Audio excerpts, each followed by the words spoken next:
Oi, pessoal, tudo bom? Eu sou a Maria Vitória, eu sou cofundadora e diretora da Fiquem Sabendo, e nós estamos com um projeto super bacana com apoio do International Center for Journalists, o ICFJ, para promover o intercâmbio entre a experiência que nós aqui brasileiros temos com a Lei de Acesso à Informação e os americanos com a FOIA, que é a lei lá dos Estados Unidos.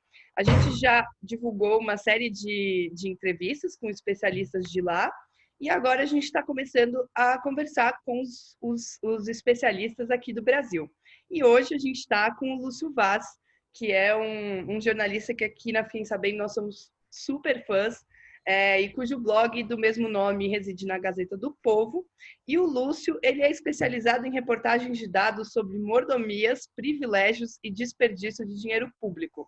Ou seja, um assunto que a gente gosta bastante aqui na comunidade da Fiquem Sabendo. O Lúcio já trabalhou no Globo, na Folha de São Paulo e no Correio Brasiliense.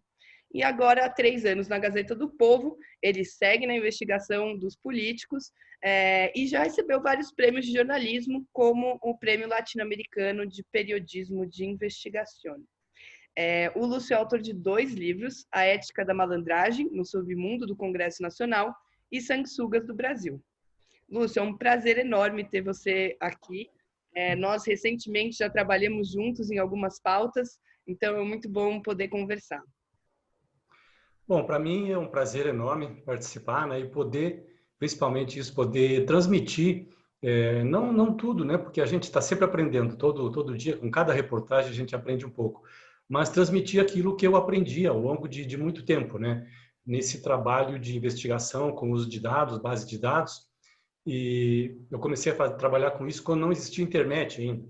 Então você vê que faz tempo, né? A gente trabalhava com os disquetes, colocava no computador e fazia cruzamento de dados.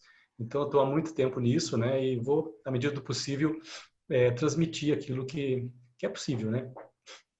Um prazer enorme. E já aproveitando que você falou de antes da internet, você me contou que em 1999, muito antes da promulgação da lei, você já tinha publicado uma reportagem com dados obtidos pelo princípio do acesso à informação. Como que foi isso? Da onde surgiu essa ideia e como que você protocolou esse pedido? Olha, na verdade, né, o acesso à informação, ele foi previsto originalmente pela Constituição de 88. No artigo 5º, se não me engano, inciso 36, está previsto lá o direito do acesso do cidadão a todas as informações de interesse dele particular ou de interesse coletivo, ressalvados alguns casos de sigilo que é natural que tem. Só que a Constituição não regulamentou isso, né? A regulamentação só veio com a Lei de Acesso, que é de 2012. Mas o princípio existia, né? E eu tinha uma pauta constante na época na Folha de São Paulo, fiz muitas matérias sobre isso, sobre nepotismo. E era uma coisa muito difícil de apurar, porque não existiam dados disponíveis, né? Eventualmente, você pegava aqui e ali uma informação, mas não tinha um dado completo, né? Todos os dados disponíveis no mesmo formato, no mesmo arquivo. E eu consultei o advogado da Folha de São Paulo, o Chico Fogo, que a gente chamava na época, um cara muito interessante, ajudava muita gente nas apurações. E eu perguntei, o Chico, eu quero ter uma lista dos funcionários dos gabinetes dos deputados, porque a Câmara não publica isso. Ela divulgava em boletins administrativos internos, que corria internamente isso, né? E quando eu questionava eles, eu pedia esses dados, eles diziam, não, mas nós publicamos no boletim administrativo. Eles confundiam publicar com imprimir.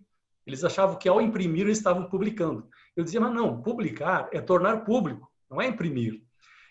Mas ficava aquela dúvida, né? Eles não liberavam. Aí o Chico disse, não, vamos pedir com base, aí falou, né, com base na Constituição, artigo 5º, inciso 36, vamos pedir, eles têm que liberar, embora não tenha regulamentação, está lá o princípio. O presidente da Câmara, na época, era o Michel Temer, que era um professor de direito constitucional. Pode ter os defeitos deles, mas ele entendia de Constituição. O Chico falou o seguinte, olha, se prepara que ele vai negar. Ele vai negar porque isso aí está em sigilo há muito tempo, mas a gente recorre ao Supremo e vamos manter uma ação no Supremo até o último. Bom, eu fiz o pedido, ele escreveu o pedido, a gente enviou para o presidente da Câmara. Um mês depois, para nossa surpresa, ele liberou os dados. Então, eu consegui a lista de todos os servidores de gabinetes, todos os gabinetes, que eram em média 20 cada gabinete, e com o detalhe, né? O salário, a data de contratação, o gabinete que ele estava, tudo certinho, né? Inclusive, esses dados, eles em primeiro momento me deram impresso, era uma página assim, um negócio calhamaço desse tamanho, mas eu pedi de novo, digo, olha, isso não adianta, eu quero e-mail magnético. O que significava, na época, disquetes. Não tinha nem CD. Tem o Aí magnético demorou maravilhoso. mais uns 15 dias, concederam em disquetes. Eu chamei um técnico, eu não entendia muito disso na época, contratamos um técnico para um freelancer, e ele baixou os dados todos, né, no computador, e a gente podia, então, fazer buscas. Porque, às vezes, a gente sabia disso, o deputado não colocava no gabinete dele, ele colocava aquilo no outro, o filho dele, a mulher dele, no outro gabinete, né? E eu também contei com uma ajuda não intencional da Câmara, que eles publicavam todo início de ano, agora não fazem mais, um livro com o nome do deputado e o nome dos filhos do pai e da mãe. O pai e a mãe eram completo, e os filhos era só o nome, mas checava com o nome da esposa, que também estava lá. Então a gente fazia um cruzamento, você imagina, pegar o nome de cada pessoa, formar um nome possível e fazer uma busca em todos os gabinetes para saber se havia cruzamento. A gente encontrou vários cruzamentos e nós chegamos a uma lista de 315 parentes contratados na Câmara dos Deputados, em cerca de 180 gabinetes. Tinha deputado que tinha 8, 7, 6 filhos contratados no gabinete.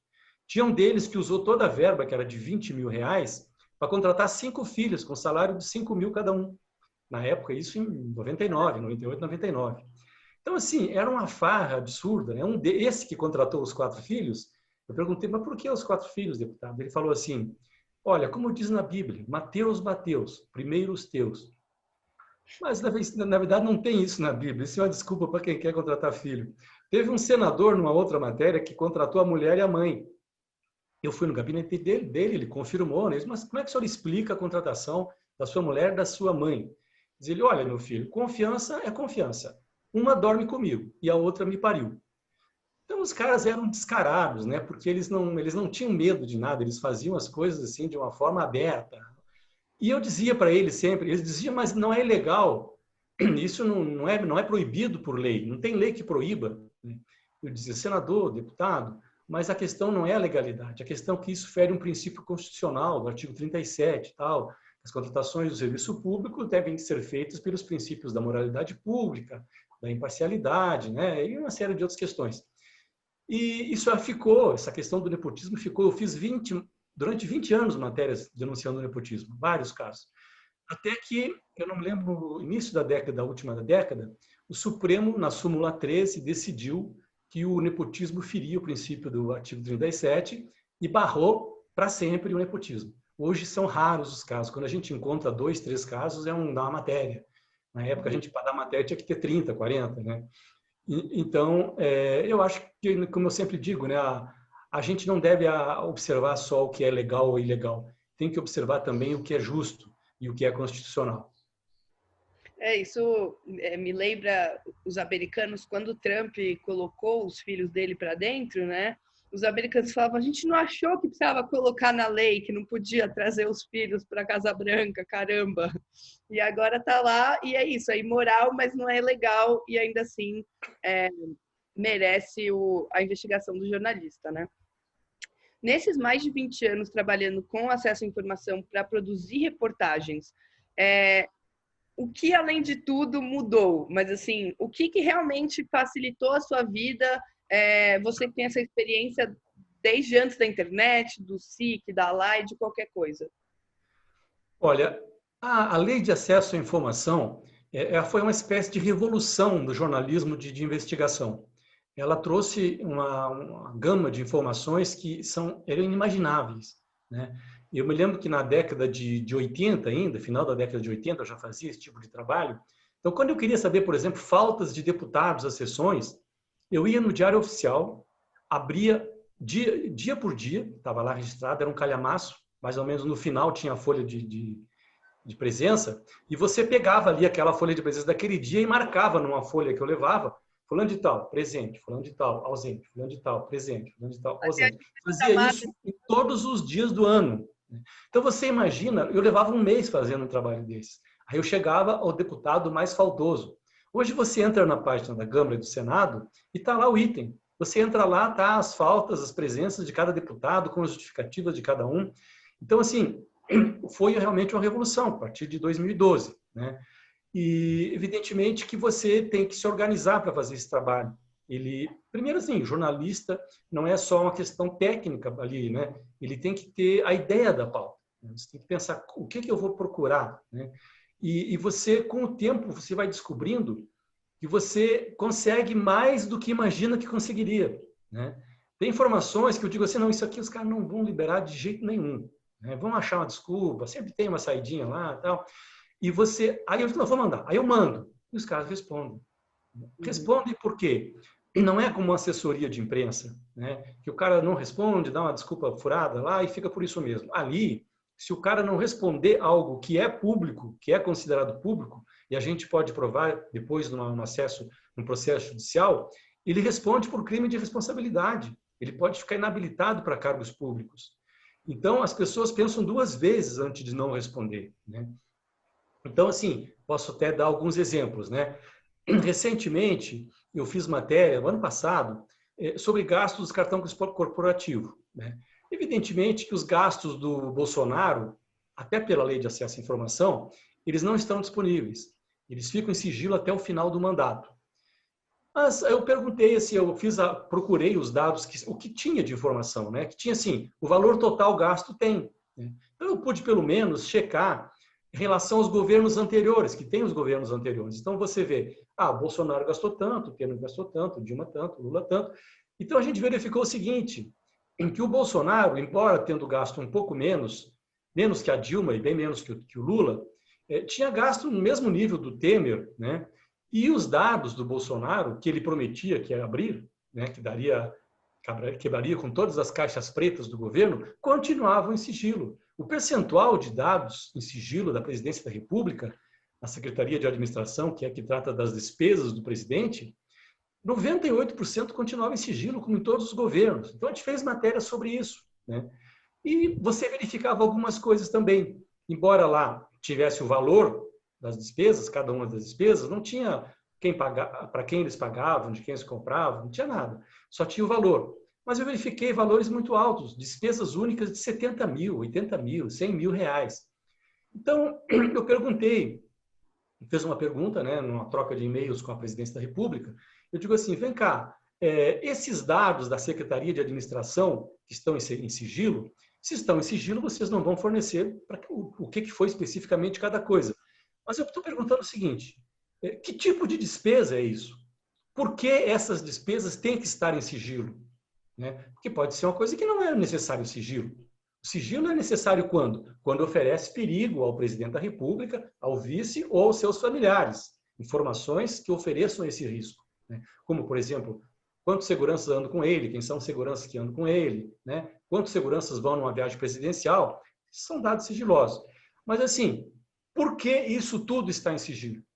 Aí eles responderam assim, estão em sigilo os dados relativos à segurança do presidente, do vice-presidente e dos seus familiares, né? Que ficam em sigilo até o final do mandato.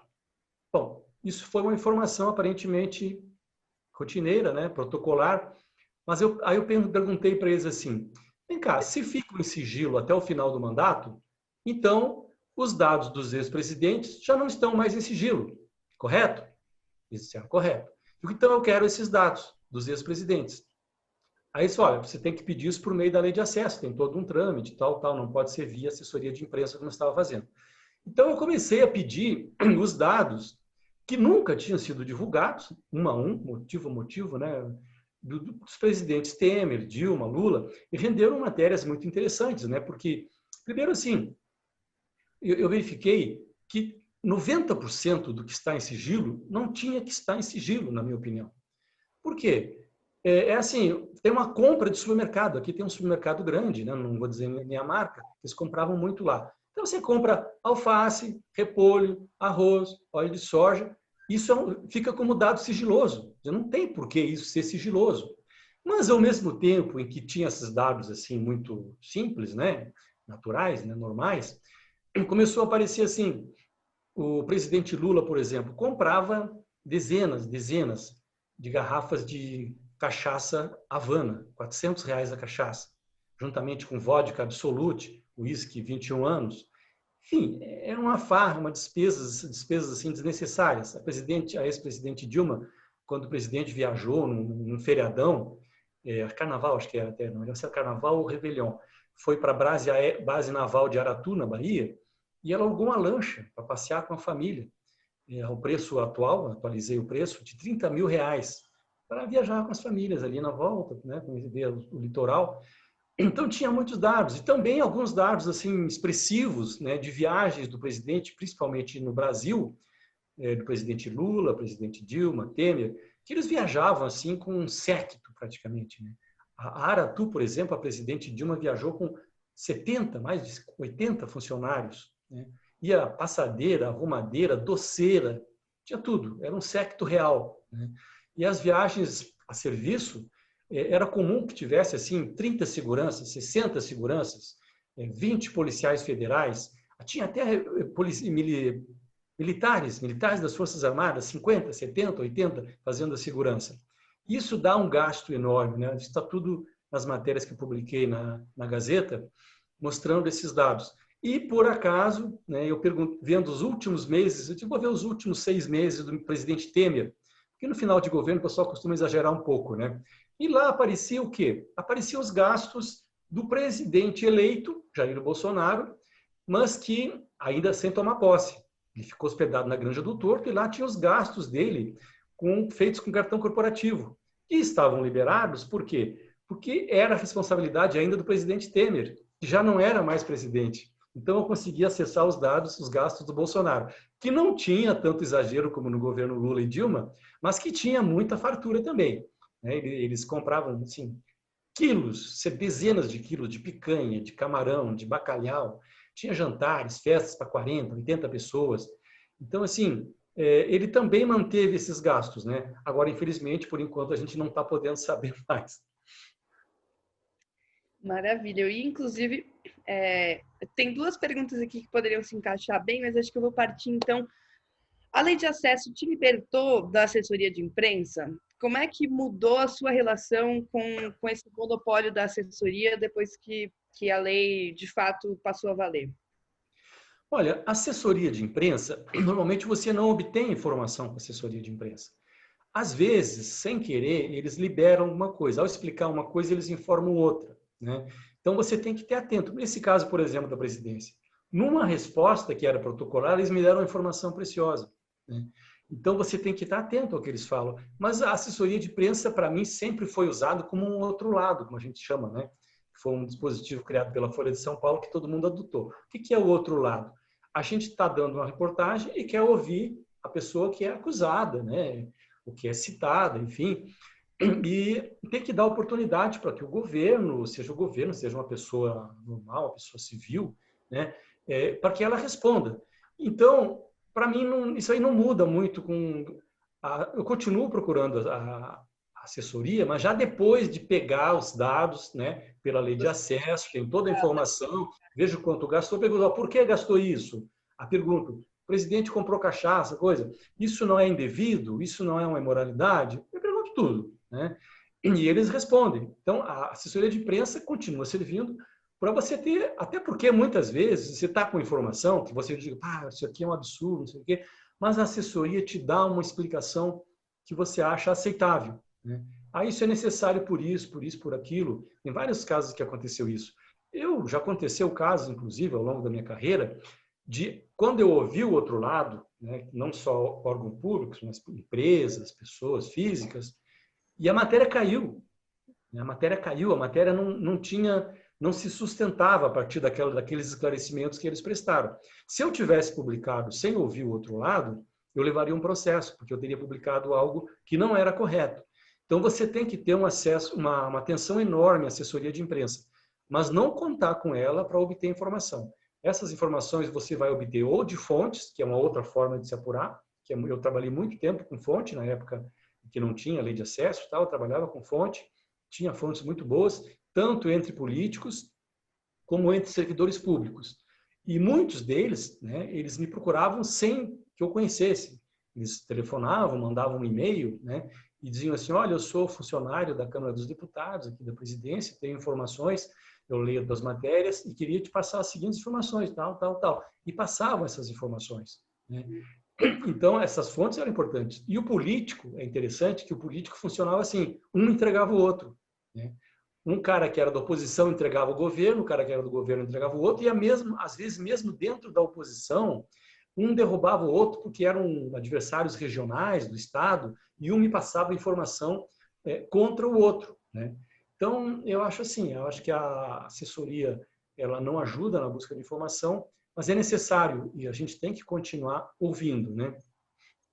Não, eu digo assim, não de excluir a assessoria do processo, mas ela não tem mais a porta de entrada, né? Ela não domina mais ali a porta de entrada para acessar informações públicas ou não, porque o que os jornalistas tradicionais reclamavam muito é que você tem que depender da sua boa relação com a assessoria para te darem um dado ou não. A lei ela acaba colocando todo mundo no mesmo nível para poder pedir acesso a documentos públicos, né? Com certeza, você tem razão num ponto que é o seguinte, a assessoria, ela respeita mais, sempre foi assim, os grandes veículos. Então, ela dá uma atenção maior aos grandes veículos e responde coloca mais informações, porque ela certamente teme uma represália, né? Uma carga mais sistemática daquela empresa, e ela atende menos os veículos menores, né? E também outros ONGs, outras pessoas que procuram, né? Universidades, alunos. Então, ela tem um atendimento preferencial aos grandes veículos. E com a lei de acesso à informação, todo mundo fica mais ou menos nivelado na apuração, né? Todo mundo vai ter acesso à mesma coisa, eu acho, né? O mesmo tipo de coisa que procura. Falando nesse processo, como, como que você, você primeiro pensa a pauta e aí o pedido entra como um complemento, ou você faz uma série de pedidos e a partir das respostas você tira uma pauta? Como que é a sua rotina com a LAI? É toda semana, é todo dia, é mensal? Conta pra gente um pouco esse processo. Ó, varia muito, viu? Tem, às vezes parte da pauta, às vezes parte de um todo. Vou te dar um exemplo. Há cerca de 10 anos, eu conversando com um vereador, Tocantins, estava fazendo matéria sobre o governador, ele tinha informações, e eu percebi que ele era muito bem informado. E perguntei, qual é a tua formação? Ele disse, olha, eu sou funcionário do Banco Central. Eu digo, mas você não é vereador aqui? Eu digo, sou. E pode? Ele disse, não, eu estou licenciado para exercer o mandato como vereador. Eu não entrei em muito detalhe, né? Mas depois eu fui procurar e descobri que qualquer servidor público, federal, estadual, ele pode se licenciar para exercer o mandato de vereador. Com um detalhe sórdido, ele fica com o mandato no Banco Central, no caso, né? Então, em vez Salários. de... então, assim, eu percebi, aí comecei a descobrir um caso aqui, um caso ali, né? E aí eu fiz o quê? Mandei um pedido de informação para todos os órgãos públicos federais, deu mais de 100 autarquias, fundações, banco, administração direta, tudo. Assim, quantos servidores você tem hoje licenciados para exercer mandato de vereador? Qual é a cidade? Qual é o estado? Quanto ele recebe aqui? Ele recebe por aqui ou por lá? Aí, isso levou meses respondendo. A maioria respondeu. Às vezes, a maioria não tinha, mas alguns tinham. Então, eles mandavam. Alguns diziam assim, não, realmente, a maioria, quase todos, ou todos, não lembro, recebiam pelo órgão, evidentemente. Então, aí eu pegava, ligava para a Câmara de Vereadores e lá eu descobria, né? Ah, estou fazendo matéria, dava outra desculpa. Descobria quanto era o salário, qual é o dia que tinha reunião. Então, a situação era a seguinte, você tinha servidores públicos federais com salário de R$ 39 mil, R$ 35 mil, trabalhando como vereador, que tinha uma sessão semanal à noite durante 3 horas. Né? O salário lá do vereador era 2 mil, geralmente. E eles recebiam 39 mil. Eu acho que essa matéria eu achei muito interessante, porque eu entrevistei vários vereadores e eles contavam por que estavam lá. Tal. Na verdade, estavam descansando, né? Estavam praticamente assim, aquele né, que tem assim, um abono, não é abono, é um pecúlio, sei lá, que eles têm quando eles podem ficar afastados durante 5 anos, 3 anos, né? 3 meses, depois a cada 5 anos ele fica 3 meses liberado. só que ele ficava 4 anos liberado recebendo dinheiro. Outras vezes acontece assim, você vai tendo as informações aos poucos. Eu nunca tinha feito matéria sobre filhas solteiras, por exemplo, antes de chegar na Gazeta do Povo. Eu tinha lido matérias no Globo, na época, um tempo atrás, mas eram matérias muito limitadas a alguns casos, né? Não tinha de uma forma ampla.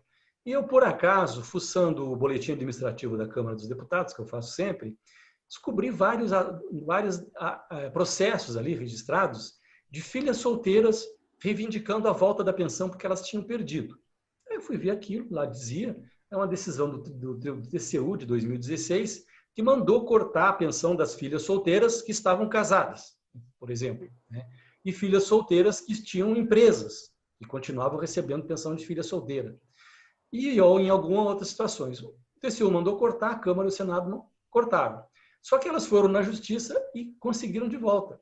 Por quê? Porque a lei diz que a filha solteira ela só perde a pensão se ela casar, evidentemente, né? E se ela também tiver cargo público.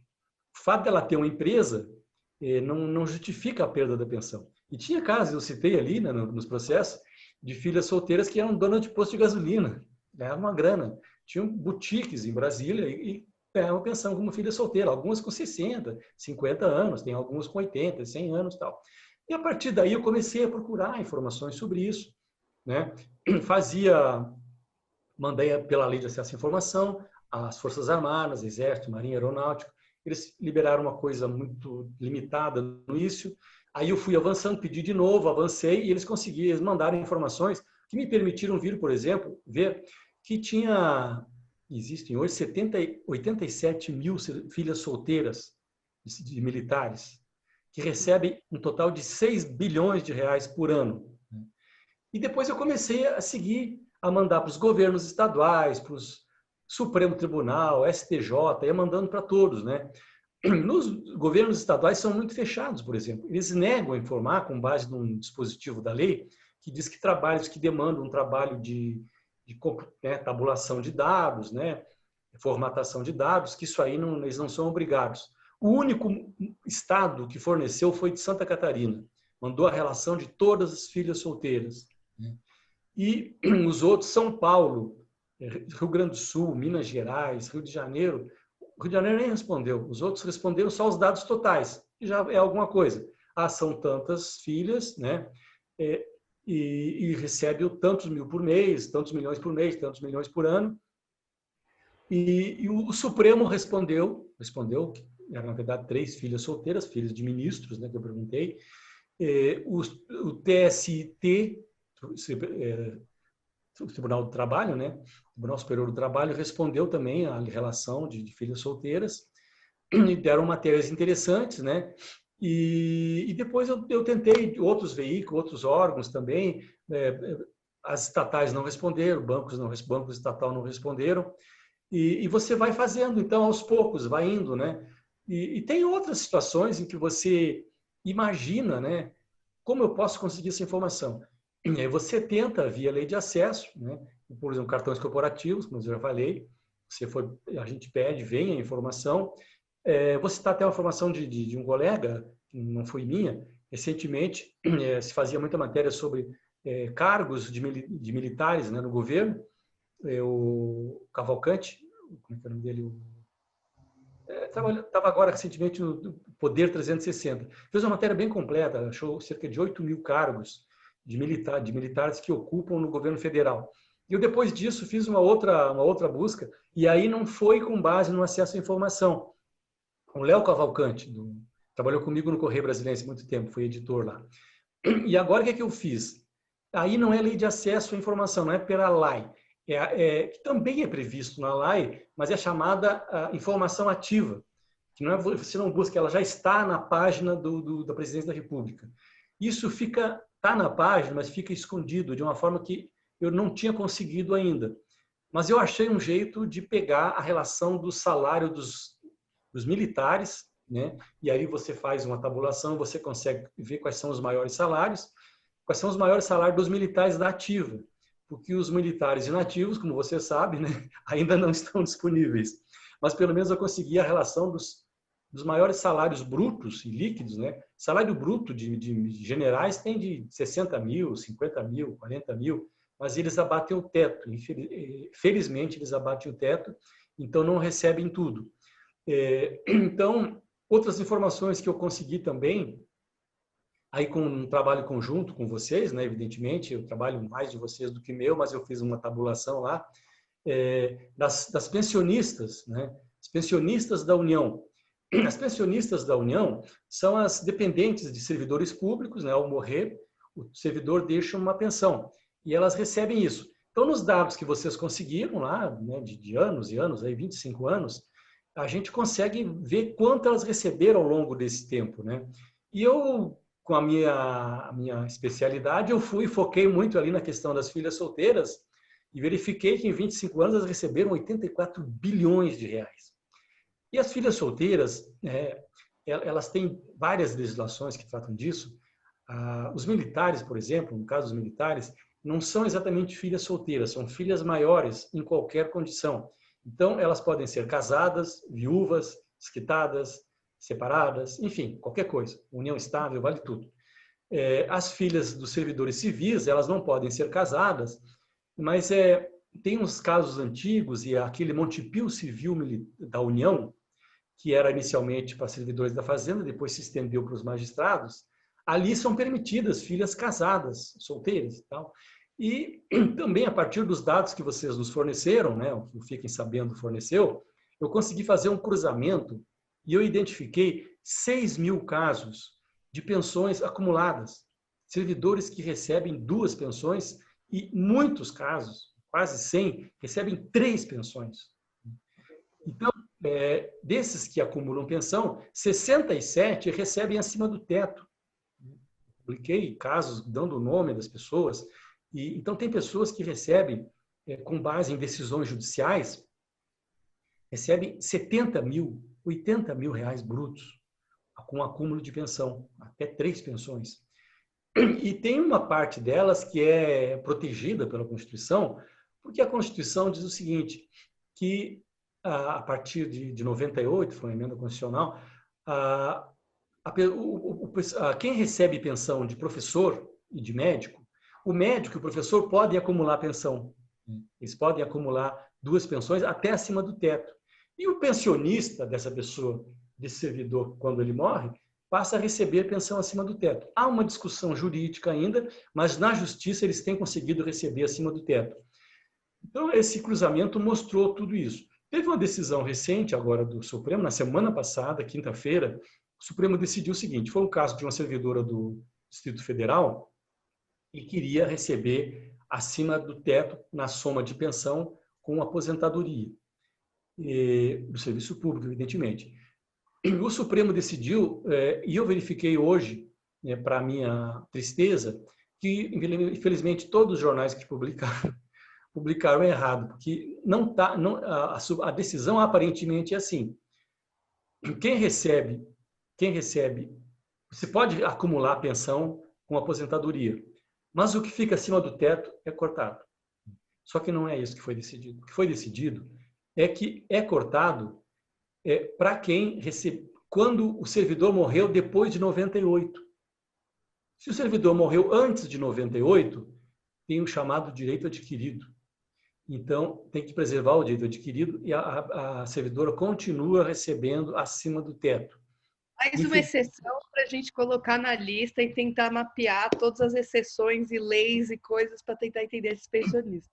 Não, eu inclusive estou fazendo matéria para publicar nos próximos dias, mostrando isso, que houve um erro de interpretação. Na verdade, eu até estava entusiasmado dizendo, você quebrou o sigilo, se quebrou o direito adquirido para soma de pensão com aposentadoria, então vai cair também para acúmulo de pensão, né? 2 pensões, 3 pensões. Mas, pelo que eu vi na decisão do Supremo, isso vale a partir de 98. As pensões de filhas solteiras deixaram de ser concedidas a partir de 1990. Logo após a Constituição, que a Constituição permite, proíbe esse tipo de coisa, né? Então, a lei de 1990 não permite a concessão de novas pensões para filhas solteiras maiores. Só filha até os 21 anos recebe pensão. Então, assim, é lamentável, mas é o fato, né? Não continua havendo o direito adquirido e as filhas solteiras e pensionistas, e não só filhas solteiras, viúvas, filhos menores, maiores, vão continuar acumulando aposentadoria com pensão. E tem um outro fato ainda, que esse aí não tem dúvida, já está esclarecido, há também acúmulo de pensão com aquelas a herança de anistia, como eu digo, porque não é pensão, elas não são pensionistas. Mas o anistiado político que recebia uma verba, uma remuneração mensal como indenização, ele deixa isso para a filha, o que é um absurdo. Deixa para os filhos, deixa para a viúva. O Então, elas Brasil ficam continua recebendo no edital. indefinidamente essa indenização da União, que deveria ser para a pessoa que foi prejudicada lá durante a ditadura militar, o que é justo, mas que não tem sentido que se perpetue. Só que a União, eu perguntei por que eles estão acumulando pensão com a indenização, eles disseram o seguinte, não, a indenização é uma indenização, então ela não respeita o teto e ela pode se acumular com outra pensão. Lamentavelmente, vai continuar mais isso. Esse prejuízo, viu? Vai ser por muito tempo ainda. A gente fala assim, mas a partir de 90 parou, então vai acabar. Mas não vai acabar assim tão cedo, porque elas são longevas.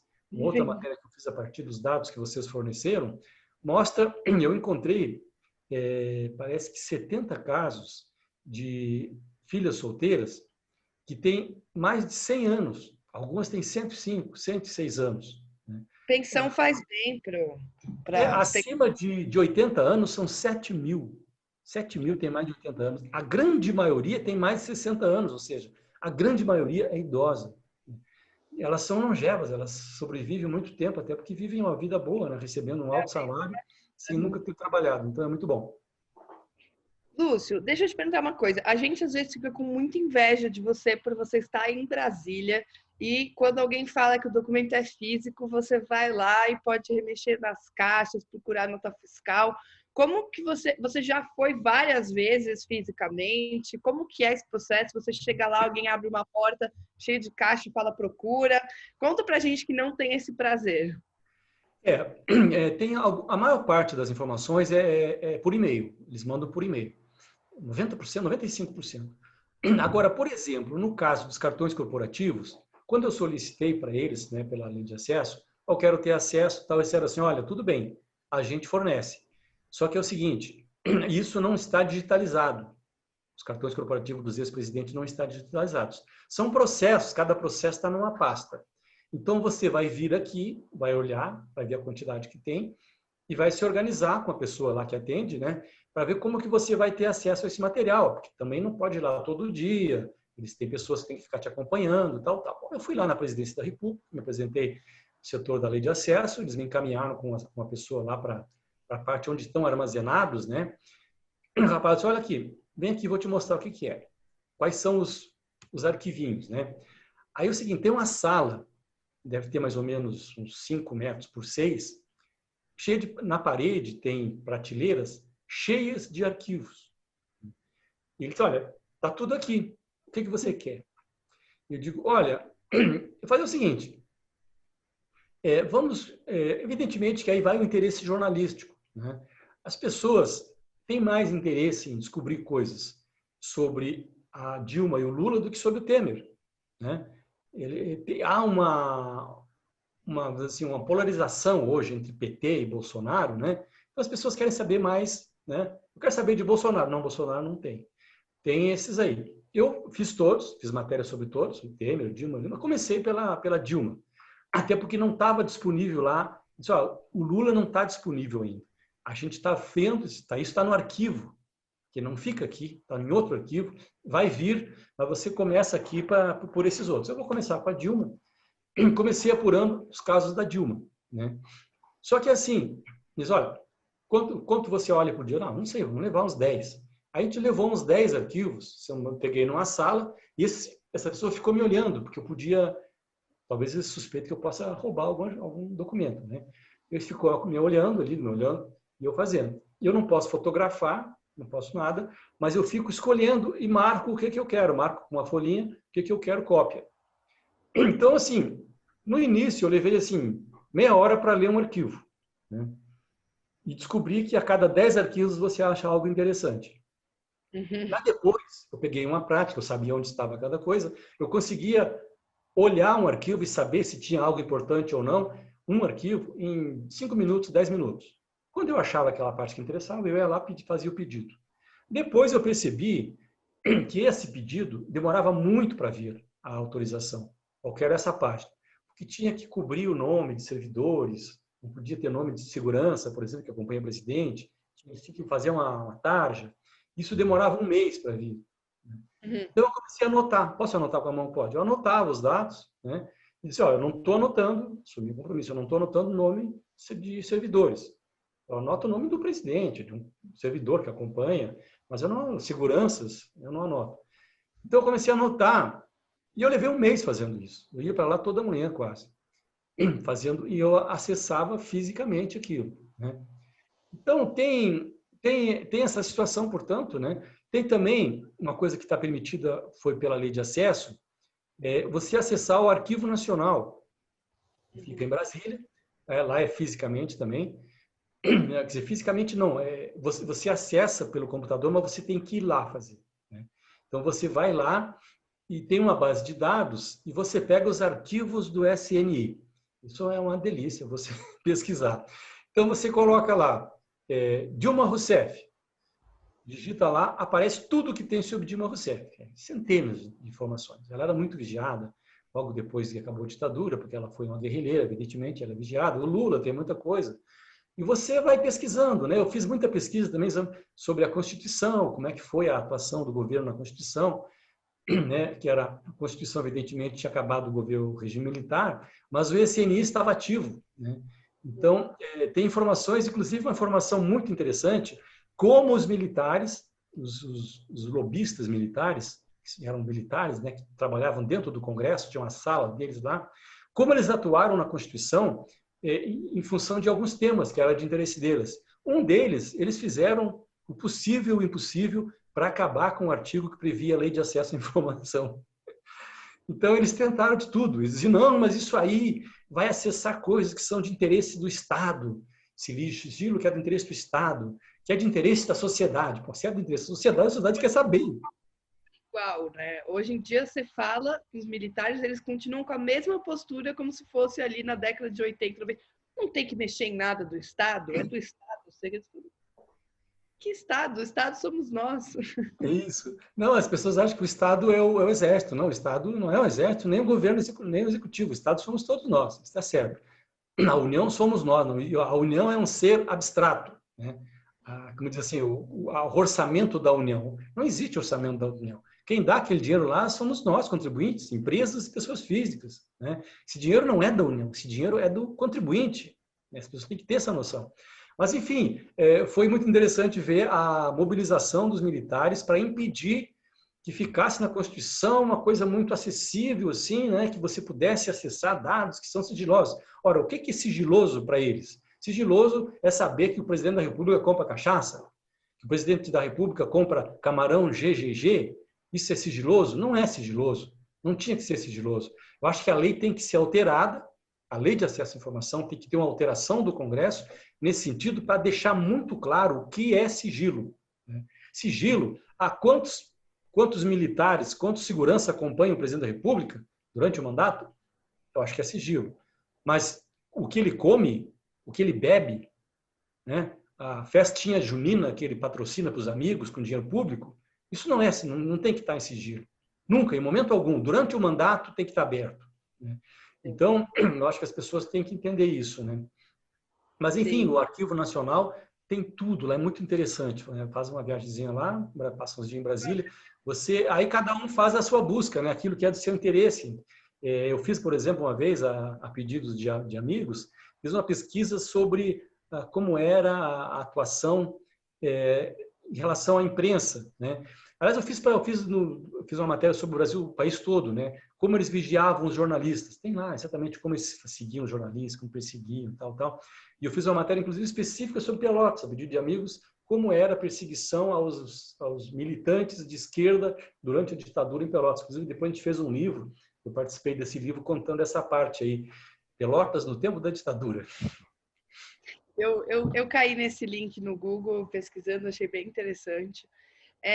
Bom, para finalizar, que a gente já tomou bastante aí de um tempo precioso, que dica você deixa para os jornalistas que ainda não usam a Live para fazer suas reportagens, que falta só aquele último empurrãozinho que a Fiquem Sabendo está tentando dar? Olha, é fundamental hoje para o jornalista que trabalha com investigação saber acessar. Então, assim, é tudo muito prático ali, né? Você entra na página de transparência de qualquer órgão público, não só a presidência, e tem lá a bolinha amarelinha com o I. E você, então, vai pesquisar, vai entrar, e ali tem que assim, ó, você vai ter que fazer um cadastro, evidentemente, dar o seu nome, seus dados, endereço, tudo, coisas normais, nada demais. E você vai, depois tem assim, fazer pedido. Aí você entra ali e faz o pedido, né? Escolhe o órgão, quando é geral, não precisa botar o órgão. Você faz o pedido e detalha, né? E vai chegar por e-mail. Você tem, quando não é completa a resposta, você pode recorrer em até 3 instâncias, o chefe, o outro chefe, até o ministro do Estado de cada ministério, por exemplo, quando é ministério. E depois, se o ministro renegar, você pode até procurar a CGU, que é quem gerencia essa área de acesso, Controladoria Geral da União, e você vai até a última instância. Eu já consegui informação que eu tive que ir até o ministro, na verdade, não ministro, comandante do Exército, passou uma informação que estava sendo negada pela tropa, e também consegui informação quando eu cheguei até a CGU. Então, você tem que insistir. Evidentemente, um processo desses, quando há recurso, demora 3 a 4 meses. Normalmente, eles levam 1 mês para responder. Eles têm 20 dias, mas normalmente prorrogam por 10 dias, que é possível. Eles normalmente usam todos os dados. A Câmara e o Senado costumam responder bem antes do limite de 100 dias. A Câmara também tem lá, a lei de acesso está lá, você entra, e é bem mais simples até do que os outros órgãos, né? Então, assim, ali tem informações detalhadas, por exemplo, de salários, né, de servidores, aposentadorias de servidores. Você pega outros dados também sobre tipo de despesas, né, gastos com diárias, com passagens aéreas, que nem todos os órgãos têm disponível isso na transparência ativa. Então, você consegue esses dados e aí, evidentemente que vai depender muito da atuação de cada um. Quem trabalha com economia vai procurar informações na área econômica, né? Quem trabalha com política vai ter mais direcionado para Congresso, Câmara. E eu, no meu caso, assim, eu entro também muito no judiciário. Eu faço pesquisas sobre o judiciário. Consegui, como eu te falei, muitos dados sobre funcionários, servidores, né? Então, você depende da sua necessidade, né? Eu tenho um foco nessa questão de mordomias, privilégios, né? Mas uma pessoa que tem outros interesses, ela vai pensar no que ela quer, né? E não tem que fazer censura, autocensura. Diz, mas isso não vão dar. Aquilo que você está interessado, faça o pedido, que eles vão dizer sim ou não. No pior das hipóteses, você vai perder um tempo, mas na maioria das vezes virá a resposta. É um tempo tão curto, se for perdido, né? Realmente. Nada. É um tempo assim, você senta ali, você faz um pedido em 3 minutos, 2 minutos. Se for mais detalhado, 10 minutos. Então, você perde um tempo, às vezes, eu já perdi muito esse tempo, né? Mas, comparado com o que eu consegui de retorno, é inacreditável como você consegue um volume de informações muito maior, né, a partir da lei de acesso à informação. Realmente é um grande avanço.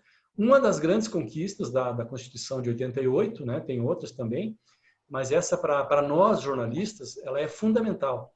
Eu não consigo imaginar hoje, né, como seria você trabalhar sem a lei de acesso à informação. Maravilha. Acho que eu vou incluir uma última pergunta. À vontade. Assim, a gente vê, por exemplo, tudo que você já investigou e uma das pessoas mais assíduas em cima disso, ainda, claro, você consegue olhar uma parte ínfima de tudo que o poder público faz, né? Como uma pessoa sozinha indo lá olhando os arquivos. Qual que é a importância, você acha, da colaboração e da existência cada vez mais de novos agentes na lei de acesso para a gente, de fato, conseguir derrubar as portas que estão ali barrando a entrada dos cidadãos às informações públicas. Qual a importância da gente ter um ecossistema de pessoas e organizações fazendo pedidos de acesso, batalhando pela transparência, uma vez que o poder público é tão imenso? Olha, eu tenho alguns jornalistas amigos, né, que optaram por deixar as redações por diversos motivos pessoais, às vezes financeiros, e criam ONGs, como a de vocês, para fazer algum tipo de trabalho, né, com busca de acesso, busca de informação. Então, assim, vocês trabalham basicamente com LAI, é uma ONG que trabalha com LAI. Tem outras ONGs que elas têm uma setorização por área de atuação.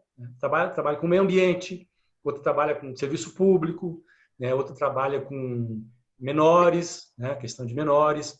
Então, assim, eu acho um trabalho muito interessante e é possível você fazer isso conseguindo uma fonte de financiamento, que não tem outra forma de fazer. Então, essas coisas que tem. Hoje tem ONGs que fazem isso. Elas procuram formas de financiar pessoas que fazem esse trabalho, né? Eu, inclusive, fiz alguns trabalhos para o Brio, não sei se você conhece o Brio, que foi uma agência que começou, acabou que não vingou por diversos motivos, muito pessoais também, mas assim, a ideia era fazer um site, né, onde os jornalistas apresentavam propostas de pauta e eles iam procurar o financiamento, procurar os anjos, que se chama, né? Como é que é o nome disso? É o Breno Costa que fez isso. Sim, o Breno, foi meu colega na Folha de São Paulo, o Melo também foi meu colega na Folha de São Paulo. Então, eu fiz uma matéria para eles, era sobre transporte escolar, morte de crianças em transporte escolar. Eles financiaram, custearam a viagem, eu fiquei um mês viajando atrás de casos de crianças que tinham morrido sobre isso. O nome dessa matéria como é que é? Foi uma ideia do Melo. Eles fizeram foi morrer, que é uma expressão do Nordeste, né? Quando fala ele fez foi morrer. Então, é uma expressão que ele deu que foi muito interessante. E assim, eles conseguiam financiamento para que jornalistas fizessem reportagens. Só que acabou não dando certo, por algum motivo, não sei explicar, você pode ver com eles. Mas tem outras agências que fazem isso, né?